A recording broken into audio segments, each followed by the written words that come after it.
This is Mrs. Fouts here, your school librarian, and I'm going to talk a little bit about our electronic devices, how to care for them, and the checkout process.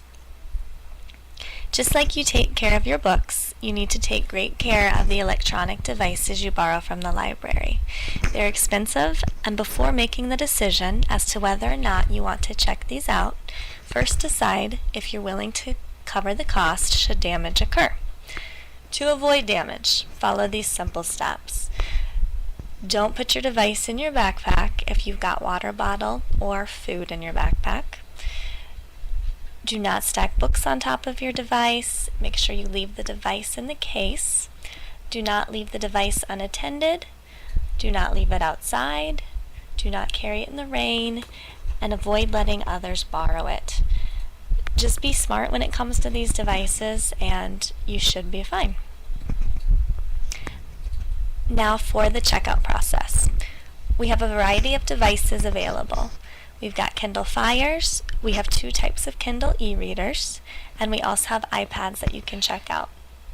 When it comes to our e-readers, these contain only books. You aren't going to use the internet with these devices, you're not going to play games or use apps. The e-readers are strictly for reading.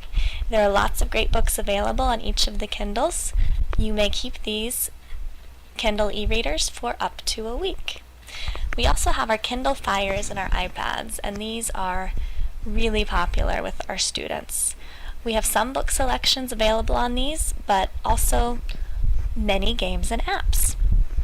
Because they're so popular, if you want to check out one of these devices, it is a one-night checkout.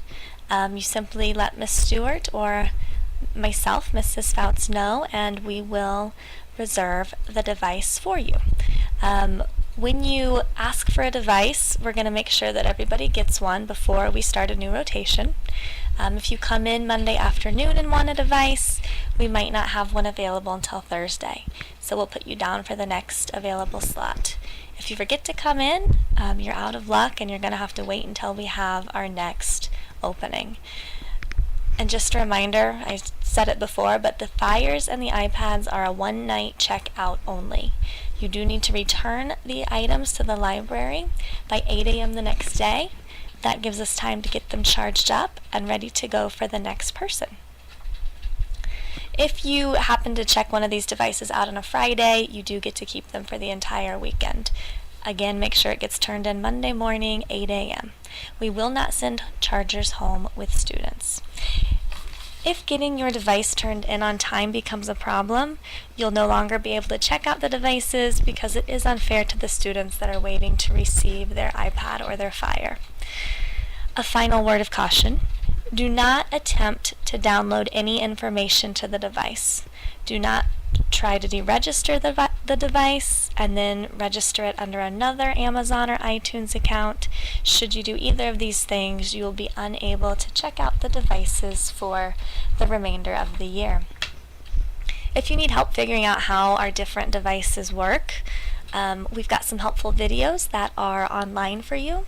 Simply go to the Challenger website, click on the Resources tab at the top of the screen, and under Resources, click on Electronic Devices. So there you'll find videos about how to use each device. Again, you don't have to watch those, but if you're struggling with the device, I encourage you to watch those videos.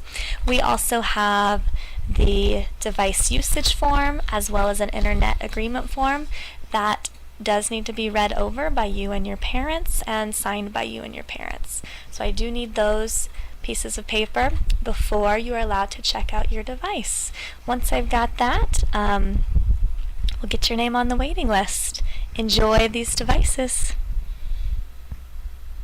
Created using Powtoon.